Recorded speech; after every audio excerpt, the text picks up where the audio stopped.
नमस्कार दर्शक बंधु मु ज्योतिर्विद लिप्सा महांती मु आज आपण मानक कहवाक चाहूँगी रोगर मुक्ति विषय किसी उपाय।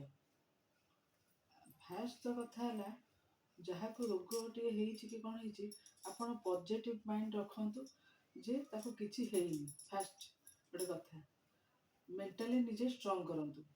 रोग जदि होता है गोटे व्यक्ति की आपण जदि कहे रोग होता रोगटा सेमती बढ़ी बढ़ी चले। तेणुकर आपण तो फास्ट पॉजिटिव माइंड रखु रोग किसी हैनी। रोग बोली किसी नुह।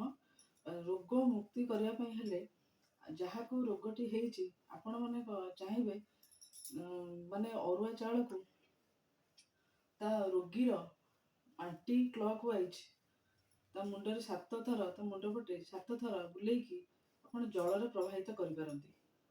तापर आउ गोटे उपायटी है जो बिलरे हल करुछंती बलद माने तांको गोड़ तलू तांको खुरा तलू माटी आनिकी बिल माटी आनिकी जो बिलरे हल करथिबे बलद बुझिले कि तांको गोड़ खुरा तलू माटी आनी कंचा क्षीर पकेकी रोगीर मस्तक लगेबाकू चाहतु।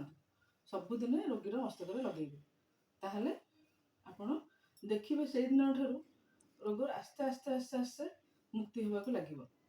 आपण किंतु पॉजिटिव माइंड रे एटा जिनसटी नेबे।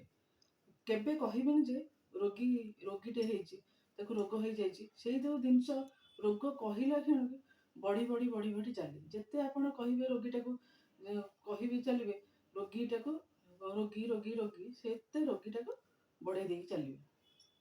तेणु करिकी जमती गोटे पिलाटी भल पाठ पढ़ुनी कि भल पिलाटे नुह ताकू जेते आमे खराब कहवा ए भल पिलाटी नुह से पिलाटी ऑटोमेटिकली भल हवा अवस्था रे खराब ही चले। सेही भली जिनसटी आपण पॉजिटिव माइंड फास्ट रखिबे।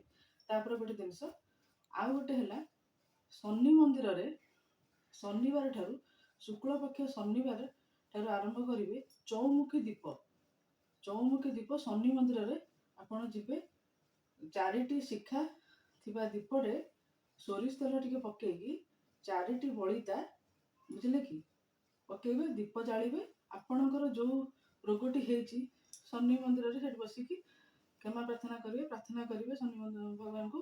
तापर दीपटे जालिबे तादरे टंकाटे गोटे टंका शिखा पकेबे टंकिकिया गोटे कॉइनटे पकेबे पकेला परे प्रार्थना करिकी सेठू एक मुहां होइकी फेरिकी आसिबे आउ पछुको फेरिबे नाही।